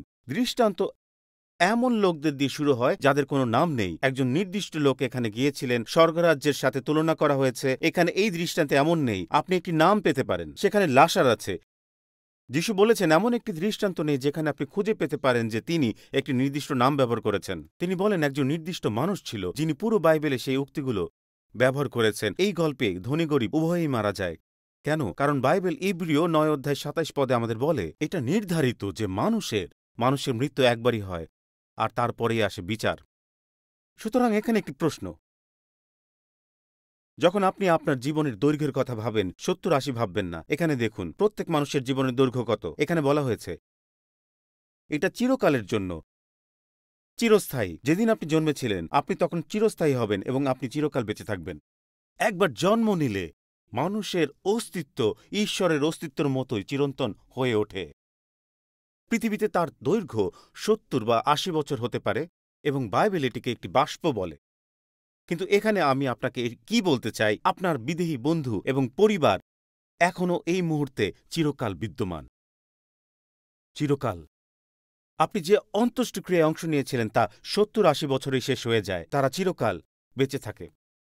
যখন ধনী এবং দরিদ্র ব্যক্তিটি জন্মগ্রহণ করেছেন, তারা উভয় খ্রিস্ট ছাড়াই জন্মগ্রহণ করেছেন। কিন্তু যখন ধনী লোক এবং গরিব লোকটি মারা গেল, তখন লাসারে খ্রিস্ট ছিল এবং ধনী ব্যক্তির কিছুই ছিল না। আমাকে এভাবে বলতে দিন, ধনী ব্যক্তির ঈশ্বর ছাড়া সবকিছু ছিল এবং ভিক্ষুকের ঈশ্বর ছাড়া কিছুই ছিল না। এটাই ছিল পার্থক্য। সেটাই ঘটেছে। তাহলে ধনী লোকের কি এমন পাপ ছিল যা তাকে নরকে পাঠিয়েছিল? এখানে বলা হয়েছে ধনী ব্যক্তির পাপ ছিল ঈশ্বর ছাড়াই সে সন্তুষ্ট ছিল। সেটি আসলে কি ছিল? আপনি একজন খুনি সম্পর্কে পড়েননি, আপনি এমন একজন লোকের সম্পর্কে পড়েননি যিনি তা করেননি, যে ঈশ্বর ছাড়া সন্তুষ্ট। ধনী ব্যক্তিটি ঈশ্বর ছাড়া বসবাস করতেন। যিশু আমাদেরকে এই মর্মান্তিক ঘটনা থেকে কি বলছিলেন এখানে আমি শেষ করতে চাই, কিন্তু শেষ করার আগে আপনাকে দ্রুত লিখতে হবে, কারণ এটি গুরুত্বপূর্ণ। আমার মনে হয় এখানে ঈশ্বর বলেছেন, এটি নিচে নামাও, কারণ আমি এটি থেকে নির্মাণ করতে চাই। আমরা এখানে শেষ করতে যাচ্ছি, এখানে তাই আছে। আমার মনে হয় এখানে যিশু বলছিলেন, এটি নিচে নামাও। নরক হল দেরিতে দেখা সত্য। নরক হল দেরিতে দেখা সত্য। আমি বুঝিয়ে বলছি, আপনি প্রস্তুত? এর অর্থ হল সব নাস্তিক আস্তিক হয়ে যায় মারা যাওয়ার 1 সেকেন্ডের মধ্যে। সব নাস্তিকে একজন বিশ্বাসী। তারা অজ্ঞেয়বাদী ও নাস্তিক হিসাবে জীবনযাপন করেছিল। তারা মারা যাওয়ার 1 সেকেন্ড পরেই, কারণ কেউ কেউ বারান্দায় বসে আছেন এবং আমি বলতে যাচ্ছি কেবল নাস্তিকরাই বারান্দায় যায়। আমি বলছি না যে আমি জানি সেখানে শক্তিশালী বিশ্বাসীরাও আছে যারা বারান্দায় আছেন ও যিশুকে বিশ্বাস করেন। তারা আমার দিকে আপনার হাত নাড়ান। আচ্ছা, আমেন। আমি খুবই দুঃখিত। শুনতে মনে হচ্ছে যে আমাদের সব নাস্তিকেরা আর বিশ্বাসীরা এখানে আছেন, কিন্তু চাই আপনি এই বিষয়টি বুঝুন। আপনি এই বিশ্বাসের উপর দাঁড়াতে পারেন, সব বিষয়ের উপর। কিন্তু শুনুন, মৃত্যুর 1 সেকেন্ড পরেই সবাই বিশ্বাসী হয়ে যায়। আপনাকে বলি কেন নরক সত্য। নরক হলো দেরিতে দেখা সত্য। এই আলোচনা থাক, কারণ আপনি একটু পরে এই ঘটনাটি দেখতে পাচ্ছেন। আমাদের এর মধ্যে দিয়ে যেতে দিন। তিনি দেরিতে নরক দেখলেন, তিনি দেরিতে স্বর্গ দেখলেন। তিনি পৃথিবীতে কোনো ত্রাণকর্তার খোঁজ করেননি। ধনী ব্যক্তি পরিত্রাতা ছাড়াই সন্তুষ্ট ছিলেন, কিন্তু তিনি নরকে যেতেই বুঝতে পারলেন। তিনি চোখ তুললেন এবং বাইবেল বলে তিনি অব্রাহামকে দূরে দেখেছিলেন। সে তাকালো এবং ওপারে দেখল। নরকে বসে স্বর্গের লোকদের দেখাটা কতটা যন্ত্রণাদায়ক। যতক্ষণ না সে নরকে ছিল, ধনী লোকটি কিছুই দেখেনি সে। তার ব্যক্তিগত জীবন অনন্তকাল দেখেনি। সেদিন সে কি করছিল? সেই সপ্তাহে তার বিনিয়োগ স্বর্গ দেখতে দেরি হয়ে গেল। দ্বিতীয়ত, তিনি দেরিতে বিনতি করলেন। বন্ধুরা, লুক 16 অধ্যায় আমরা যা পড়েছি তা দেখুন। এটি একটি প্রার্থনা সভা যা নরকে ছিল। নরকের প্রার্থনা সভা ছিল। ধনী ব্যক্তি কেবল স্বর্গ দেখতে দেরি করেনি, কিন্তু নরকে তার প্রথম কাজটি করতেও যা তিনি পৃথিবীতে থাকতে কখনো করেননি, এবং তিনি প্রার্থনা করলেন। তিনি চিৎকার করে বললেন, পিতা আব্রাহাম, আমার প্রতি দয়া করুন। তিনি বেঁচে থাকতেই এমনটি বলার কথা ছিল। যত তাড়াতাড়ি তিনি নরকে গেলেন, তিনি প্রার্থনা করতে শুরু করলেন। শুধুগণ, আমাকে শুধু এটুকু বলতে দিন। শুনুন, আমরা সকলেই প্রার্থনা করব, তবে আপনি কোথায় বসে প্রার্থনা করবেন তা আপনার পছন্দ। এখানে 51তম ব্রডওয়েতে অনলাইনে কয়েক মুহূর্তের মধ্যে। আশা করি তিনি একাধিক পদের জন্য নরকে ছিলেন না, প্রার্থনা শুরু করলেন। কিন্তু এখানে তৃতীয় বিষয়টি হল, তাড়াতাড়ি লিখুন, তিনি তৃষ্ণার্ত ছিলেন। অনেক দেরিতে। তিনি যদি পৃথিবীতে থাকতে প্রার্থনা করতেন, তবে ঈশ্বর তাকে জীবন্ত জলের নদী দিতেন। কিন্তু এখন তিনি এক ফোঁটাও জল পান না। ঈশ্বর তাকে নদী দিতে চেয়েছিলেন, আর এখন তিনি পৃথিবী থেকে এক ফোঁটাও পানি পাচ্ছেন না। তিনি নরকে যা চেয়েছিলেন, তখন তার কোনো প্রয়োজনীয়তা অনুভব করেননি। বন্ধুরা, যাই হোক, আমি এখন 1 সেকেন্ডের জন্য একটি সাইড নোট দিব। আমি তৃষ্ণার যন্ত্রণা বিশ্বাস করি। সেই ধনী লোকটি নরকে যেমন অনুভব করে কেঁদেছিল, যিশু ঠিক সেভাবে তার মূল্য দিয়েছেন, এবং তাই আমাদের কখনো সেই অনুভূতি হবে না। আপনি কি বলতে চান, পাস্টর টিম? এর অর্থ কি? যিশু ক্রুশে যা বলেছিলেন তা মনে রাখবেন। যিশু জেনেছিলেন যে সমস্ত কিছু ইতিমধ্যে সম্পন্ন হয়েছে। তিনি শাস্ত্রটি পূর্ণ করেছিলেন। আর তখন যিশু এই কথাগুলো বলেছিলেন, আমি তৃষ্ণার্ত। এটাই নরকের কান্না। আমি তৃষ্ণার্ত। শুধুজন, যিশু ক্রুশে বললেন, আমি তৃষ্ণার্ত। আমি মনে করি না যে সাহায্য করার জন্য এটি একটি শারীরিক প্রয়োজন ছিল, তবে এটি নরকে আপনার এবং আমার যন্ত্রণা বহন করেছিল। তিনি ক্রুশে আমাদের জন্য এটি গ্রহণ করলেন। তিনি তৃষ্ণা অনুভব করেছিলেন, যাতে আমরা আজ জীবন্ত জলের নদীগুলো অনুভব করতে পারি। এবং তিনি যে খুব দেরি করে তৃষ্ণার্ত হয়েছিলেন তা নয়, প্রার্থনা অনেক দেরিতে করেছিলেন, স্বর্গ দেখতে দেরি করেছিলেন। তিনি ভুল ব্যক্তির কাছে প্রার্থনা করেছিলেন, পিতা আব্রাহাম। সিরিয়াসলি? বন্ধুরা, এই বিষয়ে ভাবুন। তিনি পিতা আব্রাহামের প্রশংসা করেছিলেন। প্রকৃতপক্ষে পিতা আব্রাহামের দ্বারা কখনো প্রার্থনার উত্তর পাওয়া যাবে না। এমনকি যদি এই প্রার্থনা পৃথিবীতেও করা হয়, তবে তা গ্রাহ্য করা হবে না। শাস্ত্রে এটি একমাত্র উদাহরণ যে একজন লোক একজন সাধুর কাছে এক অর্থে প্রার্থনা করেছেন এবং এটি কোনো ফল দেয়নি। এটি হতো যদি শুধুমাত্র এই লোকটি পৃথিবীতে প্রয়োজনটা অনুভব করতে পারতেন। আপনার এখন পিপাসা পেলে তা এখনই মেটাতে হবে। এখনই তা আমাদের করতে ডাকা হয়েছে। আর এটা অবিশ্বাস্য, কারণ এই মানুষটি আমি দেখতে পাচ্ছি, নরকে পঞ্চ ইন্দ্রিয় দ্বারা অনুভব করেছি। তিনি চোখ খুললেন, তিনি তার মুখ খুললেন, তিনি জানতেন তিনি জলের ফোঁটার জন্য তৃষ্ণার্ত। তার অনুভূতি ছিল। তিনি বলেছিলেন যে তাকে যন্ত্রণা দেওয়া হচ্ছে। তিনি জানতেন যে তিনি আগুনের দ্বারা যন্ত্রণাপ্রাপ্ত হচ্ছেন। এই সমস্ত অনুভূতি পঞ্চ ইন্দ্রিয় নরকেও বেঁচেছিল। শুধুজন, আমি কি এই কথা বলতে পারি? এবং এটাই আমার মনে হয়, এটাই মণ্ডলী আমাকে নিরাপত্তা দিয়ে ধরে রেখেছে, এবং যারা এখানে ও অনলাইনে যুক্ত হয়েছেন, আমি চাই আপনি শুনুন।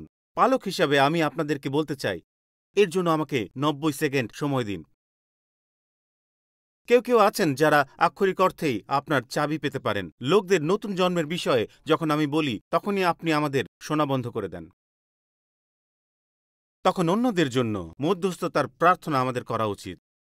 আমরা একটা বের হওয়ার স্থান তৈরি করছি, যাতে আপনি 10 মিনিটে দ্রুত বের হয়ে যেতে পারেন। লোকদেরকে পিছনে ফেলে পার্কিংয়ে যাওয়া, আর আমরা এমন লোকদের সাথে চলছি যারা নরকে যাচ্ছে, এবং আমাদের উপরে নিয়ে যাওয়ার পরিবর্তে নরকে এই বিষয়ে আগে শুনেছি। তারপর মধ্যস্থকারী হয়েছে। যদি আপনি স্বর্গে যাচ্ছেন, প্রভুর প্রশংসা করুন, কিন্তু এটা আমাদের জন্য চ্যালেঞ্জ, এই সার্ভিস থেকে বের হয়ে না যাওয়া। আমাদের জন্য চ্যালেঞ্জ হলো যাওয়া। শুনুন, আমি চাই না আপনারা কেউ নরকে যান। লুক 16, আমি চাই প্রতিটি মানুষ স্বর্গে থাক, প্রতিটি মানুষ স্বর্গে যাক। আমি চাই এই মানুষগুলো যাক, এবং এখানে যা হয়, আমি একা স্বর্গে যেতে চাই না। আমার সাথে যত সম্ভব লোকদের নিয়ে যেতে চাই। আর এজন্যই আমরা মধ্যস্থতাকারীর কাজ করছি। আমরা মানুষের মৃত্যুর পরের অবস্থার কথা বলছি, এবং সবসময় সুপরিচিত প্রশ্ন। আমাদের মধ্যেও কারো কারো এই প্রশ্ন আছে। প্রশ্নটি হলো, ঈশ্বর যদি প্রেমময় হয়, তাহলে তিনি কেন মানুষকে নরকে পাঠান? আমাকে এটা সবসময় শুনতে হয়। ঈশ্বর ভালোবাসাপূর্ণ হয়ে কিভাবে নরকে পাঠাতে পারেন? এটি একটি অভিযুক্তমূলক প্রশ্ন, কারণ আপনি নিজেকে দায়মুক্ত করার জন্য ও ঈশ্বরকে অভিযুক্ত করার জন্য কিছু শব্দ বাছাই করেছেন এবং বেছে নিয়েছেন। কিভাবে হতে পারে একজন প্রেমময় ঈশ্বর কিভাবে মানুষকে নরকে পাঠাতে পারে বলার পরিবর্তে এটা কেমন হয়? কিভাবে একজন পবিত্র ঈশ্বর পাপী মানুষকে নরকে পাঠাতে পারেন? কারণ যখন আপনি এভাবে প্রশ্ন করেন বা জাহির করেন, এবং আমি জানি এর উদ্দেশ্য কি, এটি ঈশ্বরকে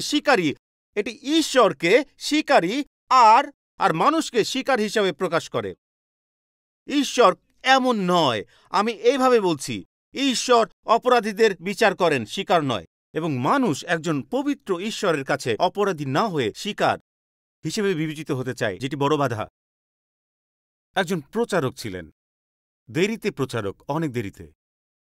ধনী লোকটি আবারও প্রার্থনায় বললেন, আমি আপনার কাছে অনুরোধ করছি পিতা, আপনি আমার বাবার কাছে লোক পাঠান, আমার বাকি 5 ভাই তারা যেন সতর্ক হয়ে যায়। সুযোগ পেলে নরক থেকে ফিরে কি লিখতেন?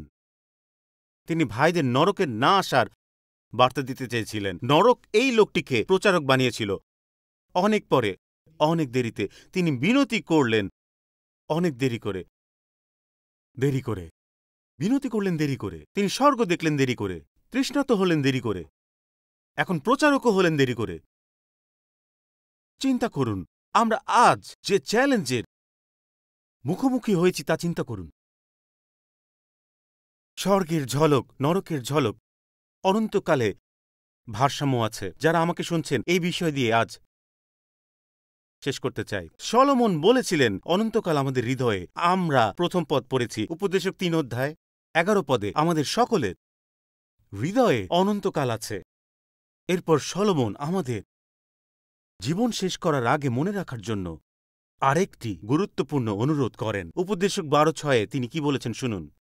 তিনি বলেন, রূপার তার ছিঁড়ে যাওয়ার আগে কিংবা সোনার পাত্র ভেঙে যাওয়ার আগে, ফোয়ারার কাছে কলসি চুরমার করার আগে, কিংবা কুয়ার জল তোলার চাকা ভেঙে যাওয়ার আগে তোমার সৃষ্টিকর্তাকে স্মরণ করো। মাটি মাটিতেই ফিরে যাবে, আর যে আত্মা ঈশ্বর দিয়েছেন সেই আত্মা তার কাছেই ফিরে যাবে।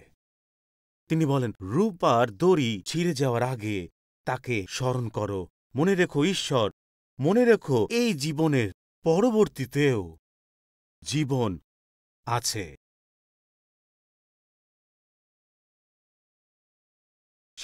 আমি শেষ করছি। যে বিশ্ববিদ্যালয় থেকে আমি পাশ করেছি, আমাকে সেখানে ফিরে এসে ছাত্রদের সাথে কথা বলতে বলা হয়েছিল, খ্রিস্টিয়ান মেডিকেল স্টুডেন্টস সোসাইটি। আপনি কি আবার আসতে পারেন? এবং যারা মেড স্কুলে নার্স ও ডাক্তার হতে যাচ্ছেন তাদের সবার সাথে কথা বলবেন। এবং এটি আমার জন্য একটি বিশেষ সুযোগ ছিল, নিজের বিশ্ববিদ্যালয়ে ফিরে আসা এবং যারা শীঘ্রই ডাক্তার হবে এবং নার্স হবে তাদের সকলের সাথে বাইবেল অধ্যয়ন করা।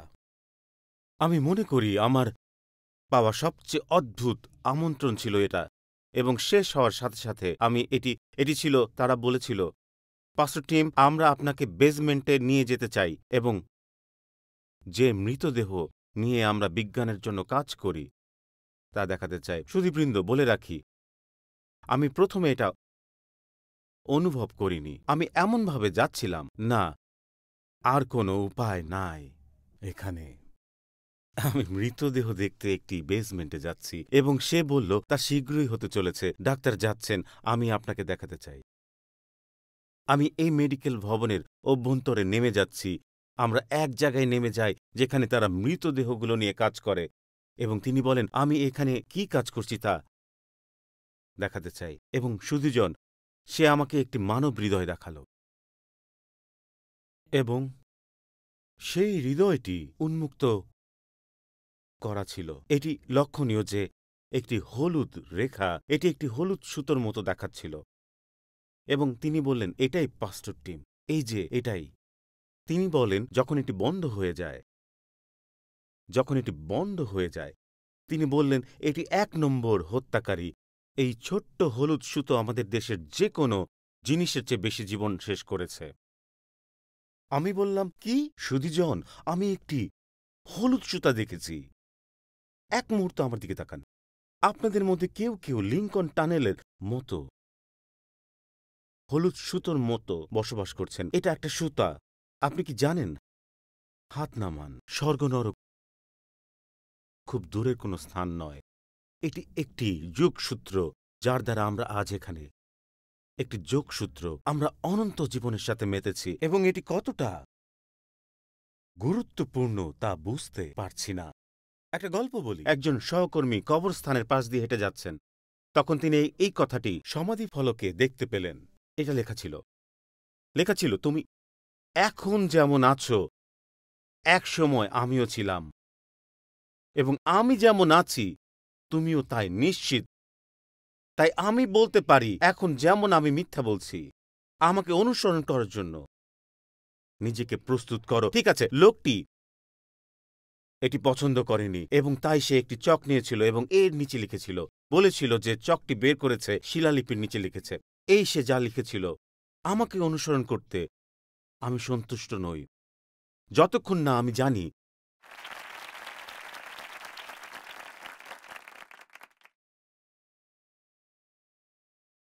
আপনি কোন পথে গিয়েছেন। কেউ মণ্ডলীর সঙ্গে মন্দ করছেন, কেউ অনেকের সাথে মন্দ করছেন। সুধীজন, এটা আপনার জীবনের সিদ্ধান্ত। এটি তার গৌরবের এক ঝলক। এটি যিশু লুক তার 16 অধ্যায়ে যা বর্ণনা করেছেন তার একটি ঝলক আমি পেয়েছি। আমার দিকে তাকান, আমি তা পেয়েছি। লোকেরা যখন গির্জায় আসে তখন তারা যা শুনতে চায় তা নয়। যখন আমরা গির্জায় আসি তখন আমাদের এটি শুনতে হবে। আমি আপনাদের বলছি, কারণ আমি এটি বিশ্বাস করি। আপনি সম্ভবত 50 বার আমাকে এটি বলতে শুনেছেন। অনন্তকাল ভুল হতে অনেক দূরে, যা ভুল হতে অনেক দূরে। ঈশ্বরের সাথে আপনার হৃদয় সঠিক করুন। যেখানে মহান টমাস ওয়াটসন, মহান পিউরিটান লেখক বলেছেন, ঈশ্বরের কাছে অনন্তকাল এমন একটি দিন যার কোনো সূর্যাস্ত নেই, কিন্তু দুষ্টের কাছে এমন এক রাত যার কোনো সূর্যোদয় নেই। বন্ধুরা, আমি শুধু আপনাকে বলছি, আমি একটি স্থান পাচ্ছি, আমি একটা পোশাক পাচ্ছি, এবং আমি একটি খেজুরের শাখা পাচ্ছি। আমি আপনাকে এখনই বলছি, আমি এটা পাচ্ছি। ও, আমি প্রার্থনা করছি না, আমি প্রার্থনা করছি। এখন আমি তৃষ্ণার্ত, এখন আমি প্রচার করছি, এখন আমি সঠিক ব্যক্তির কাছে প্রার্থনা করছি, যিশুর কাছেই। আমি ঠিক সেই জায়গায় যাচ্ছি যেটা ঈশ্বর আমার জন্য প্রস্তুত করেছেন। আমি একদিন গৃহে যাব, আমি বাবার গৃহে যাচ্ছি। আমার সাথে সবাই দাঁড়ালে কেমন হয়?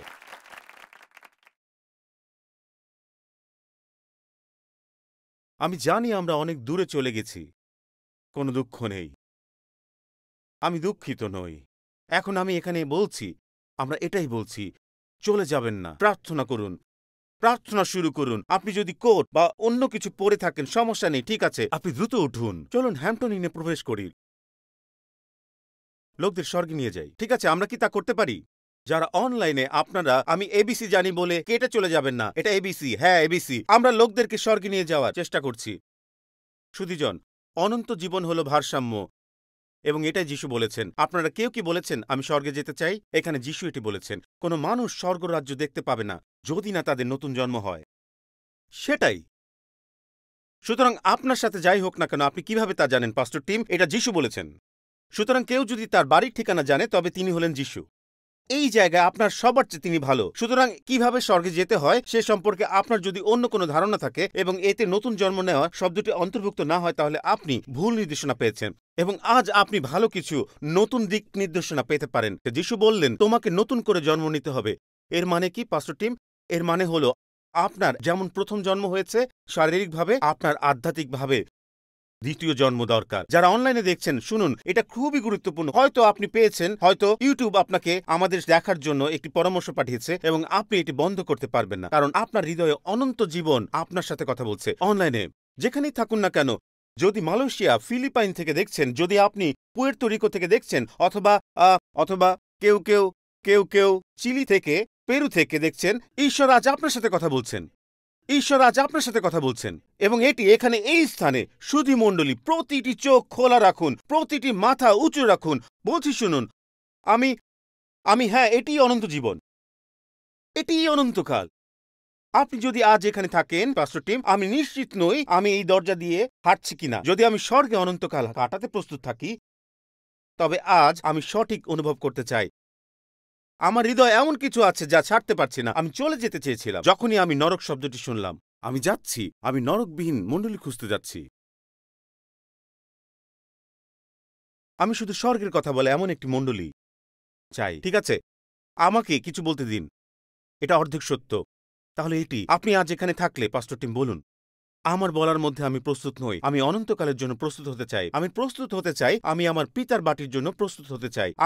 আপনি বারান্দায় অনলাইনে, আপনি যদি এনএক্সে থেকে থাকেন, যেগুলো এখন এখানে আছে, প্রতিটি মাথা উপরে, প্রতিটি চোখ খোলা, এটাই অনন্ত জীবন। আমি আজ আপনার জন্য যতটা সম্ভব কঠিন করতে যাচ্ছি, কারণ এটি এমন কিছু হবে যা আপনার হৃদয় এবং আত্মা থেকে আসে। আপনি যদি আজ এখানে থাকেন এবং বলেন, পাস্টর টিম, আমি আবার জন্ম নিতে চাই, আমি আজ স্বর্গে যেতে চাই, আপনার যদি কোনো দ্বিধা না থাকে, এখনই যত দ্রুত সম্ভব আপনার হাত উঠান, উঁচু করে ধরে রাখুন, উঁচু করে ধরে রাখুন, আসুন উঁচু করে ধরে রাখুন। আমি প্রতিটি হাত উঁচু দেখতে চাই, উঁচু করে রাখুন, এদিকে রাখুন, ওইদিকে সবাই, এখানে সবাই, উঁচু করে রাখুন, পেয়েছি, ঠিক ওখানে, উঁচু করে ধরে রাখুন, উঁচু করে রাখুন, ধরে রাখুন, লিখে রাখুন, আমি আবার জন্ম নিতে চাই, আমি আবার জন্ম নিতে চাই। আপনাকে ওখানে দেখছি, ওখানেই অপেক্ষা করুন, 1 সেকেন্ড অপেক্ষা করুন, আমরা আবার আপনার হাততালি দেওয়ার আগে সেগুলো ফিরিয়ে দিন। আমি নিশ্চিত করতে চাই আমি প্রতিটি হাত দেখতে পাচ্ছি, কারণ এটিই হবে, এটি সবচেয়ে গুরুত্বপূর্ণ সিদ্ধান্ত। আপনি যদিও বলেছেন, পাস্টর টিম, আপনি যখন এই নতুন জন্মের প্রার্থনা করবেন, আমিও অন্তর্ভুক্ত হতে চাই, আমি না জেনে এই জায়গা ছেড়ে যেতে চাই না, আমি স্বর্গে যাচ্ছি যত তাড়াতাড়ি সম্ভব। আপনার হাতটি এখনই দোলান, তাদের ধরে রাখুন, তাদের উঁচু করে ধরুন, তাদের উঁচু করে ধরুন, ওখানে, সেখানে, ওখানে, ওপাশে, আপনাকে ওখানে শেষে দেখছি, বারান্দায়, বারান্দায়, বারান্দায়, আমি আপনাকে বারান্দায় দেখছি, ওখানে, ওই বারান্দায়, ওখানে, ওপাশে, আমি তোমাকে পেয়েছি, আসুন এইখানে, আসুন একসাথে প্রার্থনা করি, সবাই অনলাইনে যারা, আসুন এই কথাটা বলুন, প্রিয় প্রভু যীশু, আমি বিশ্বাস করি তুমি ঈশ্বরের পুত্র, আমি বিশ্বাস করি ক্রুশে তুমি আমার পাপ, আমার লজ্জা এবং আমার অপরাধ ও মৃত্যুবরণ করেছ, নরকের মুখোমুখি হয়েছ, যাতে আমাকে সেখানে যেতে না হয়। তুমি মৃত্যু থেকে উঠেছ, আমাকে স্বর্গে একটি স্থান দিয়েছ এবং পৃথিবীতে একটি উদ্দেশ্য এবং আপন পিতার সাথে সম্পর্ক তৈরি করেছ। আজ প্রভু যীশু, আমি আমার পাপ থেকে ফিরে এসেছি পুনর্জন্ম নিতে। তাই আজ আমি ঘোষণা করছি, ঈশ্বর আমার পিতা, যীশু আমার পরিত্রাতা, পবিত্র আত্মা আমার সহায়ক, বাইবেল আমার পথ প্রদর্শক, আর স্বর্গ আমার ঘর, যীশুর নামে। এবং সবাই বলুন আমেন।